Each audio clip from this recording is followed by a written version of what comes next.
We bring in Dr. Matt Will. He teaches the economics over there at the University of Indianapolis. That's what he does. And he can be found on Twitter at Dr. Matt Will. That's MattWilldr in front of the Matt Will. I bring you in, sir, because there is something unique going on. We see the Dow hitting these record numbers, 26,000 and climbing. We see that people are more and more taking advantage of this tax plan, and they are giving bonuses, and they are doing raises. The latest is Home Depot, Dr. Matt Will. Home Depot is going to give hourly employees up to a $1,000 bonus due to tax reform. Disney, which owns ESPN. You can't hate Trump more than ESPN. You can't spell Trump hate without ESPN. It can't be done. Disney, are giving bonuses. And you know what I'm reading? You know what producer Brian Baker is reading? Thank goodness for President Obama's monetary policies. What you meant President Trump? Yeah, thank goodness for President Obama's monetary policies, because it was really the Obama administration that set the stage for all of this success. Dr. Matt Will, I ask you right now, as clear as day, is any part of the current environment and current feeling and current growth, where's GDP right now, sir? Well, it looks like tomorrow we're going to get the report possibly in the mid to high threes. Okay. High threes is a lot of growth. Fours is out of control. Just as a matter of comparison, everybody, when China's often in the sevens. But China needs to be over 7% to keep up with the people coming out of universities. That's why they build ghost cities. Remember, you're dealing with state-run capitalism, which is communism. You're not dealing with the real McCoy about markets. My question to you, sir, is what part of the economy is credited to President Obama? Well, what part of it? That's a tough percentage to give. I would say the economy is growing by leaps and bounds in spite of his policy, not because of his policy. That's Brian Baker applauding. He doesn't usually like to editorialize, but he wants to make sure you heard him. Because if you look at the GDP growth and the market growth while Obama was in office, we had very good growth in the stock market. Let's be very clear. His first year in office, the stock market made 26%. Trump's first year, he made 21%. But it's not because of it. It's because we took this dramatic low. We were at this 37% drop in the stock market a few months before he took office. It had nowhere to go but up. So that's really what happened. Let me give you three headlines. Let me give you three headlines here just so you understand that I'm not just making this up. This is from Fortune back in July 2017. Donald Trump keeps taking credit for the economy. How much should he get? Let me take it to the New York Times. This is August 2017. The markets are up. Unemployment is down. How much credit should Trump get? This is PBS. The NewsHour, January 18th, 2018, just 1 week ago. Does Trump deserve credit for economic growth? Dr. Matt Will, you're an economist. Does President Trump deserve credit for economic growth? He deserves a tremendous amount of the credit. But let me explain two things. One is the president does have as much impact on the upside as people think. They have more impact on the downside. They can do more harm. They can't really do much good because the entrepreneurs and the creative business owners of this country, they're the ones who produce profit. You know, I know Obama used to say that, oh, you didn't create that business, the government did. No, that's false. People create their own businesses. Now, here's, I think, the most important point. The market, the GDP, the economy factors in everything they think will happen in the future. Let me say that again. What they think will happen in the future. So if they think there's going to be lower taxes, less regulation, more business-friendly policies, the market goes up. The market factors in everything they believe will happen in the future. And they believe, even Tim Cook, who hates Trump with a passion at Apple, has admitted that his company is going to spend more money, import more dollars, pay bonuses, and he reluctantly whispers, because of the current policy. So let's, by the way, it's just if you haven't heard the Apple numbers, it's $350 billion in investment, 20,000 people they're going to hire. And the key number, Dr. Will, something you and I discussed way back when this tax bill was first being discussed, $245 billion being repatriated to the United States from overseas, which is going to create a tax bill to the federal government of $38 billion. That's going to help the deficit right there. You know? I mean, we're going to have a drop in the deficit as a result for about half a second. Well, yeah.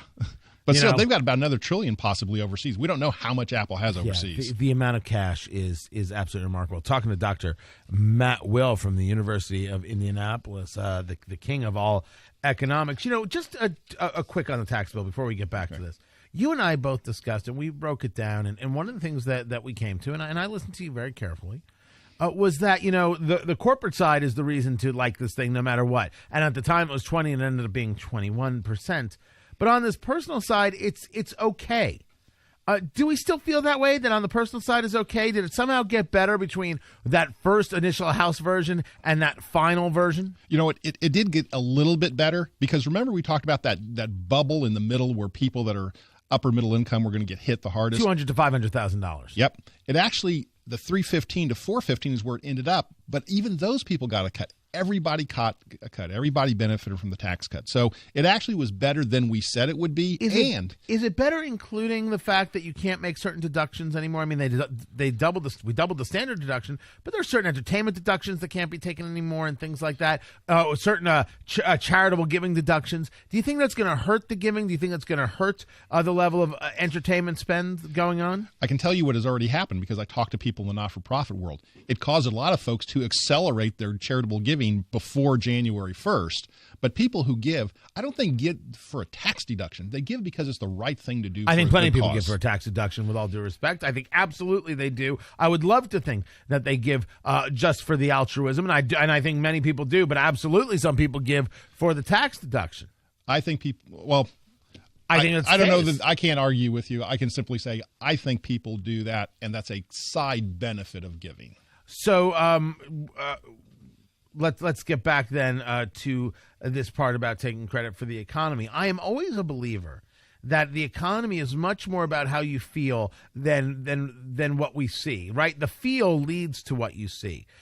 So we talk about consumer confidence and things like that, but give me the what you see. What is it that President Trump has done, this Congress has done, that has led to people making moves to the positive in tangible ways? During the Obama era, there were 20,000 new regulations. 20,000. Even the most liberal newspaper in the country, the New York Times, estimates that costs the economy $100 billion a year.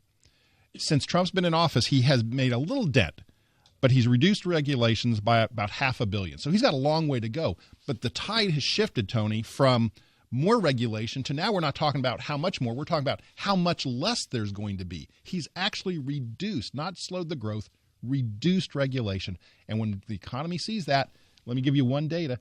We are almost at $2 trillion in corporate profits this fourth quarter. $2 trillion. That is a record of corporate profits in the history of this country.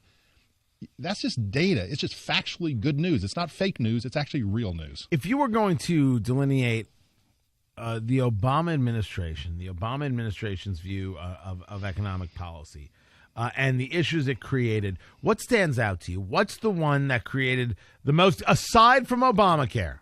Let's take the easy stuff off the table, if you don't mind. You're a professor. I expect you to be able to do the tough. What's the one that you would say has created the most issue? Dodd-Frank. Dodd-Frank really is a I can't use bad language. I got criticized last time. Depends on how. Wait, you cursed on the air?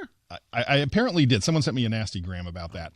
Let's just say the Dodd-Frank is in my opinion, the worst piece of legislation, even worse than Obamacare, because Dodd-Frank takes the banks, which basically everything happens through a bank, whether you pay a bill, collect money, fund your operations, your payroll here in the office, and they've required banks to hire more government compliance officers than loan officers. It's absurd when a government can require you to hire people to work for them. In fact, there are banks on this circle right here in this city that have space in their office set aside for government workers to come into their offices. This is like the Soviet Union. This is like communist China, when every business must accommodate the local tyrant who's going to come in and tell them how to run their business. By the way, Dodd-Frank, we're talking about supposed Wall Street reforms. Supposed. I like that phrase, supposed. It is. It absolutely is.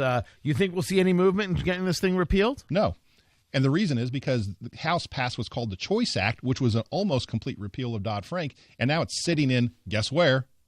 The Senate, waiting for action, where everything dies. We will see if it continues to die. The midterms might actually be important this year. That right there is Dr. Matt Will, Dr. Matt Will, Will, on Twitter. Be sure to follow him there. Sir, always a pleasure. More coming up. I'm Tony Katz.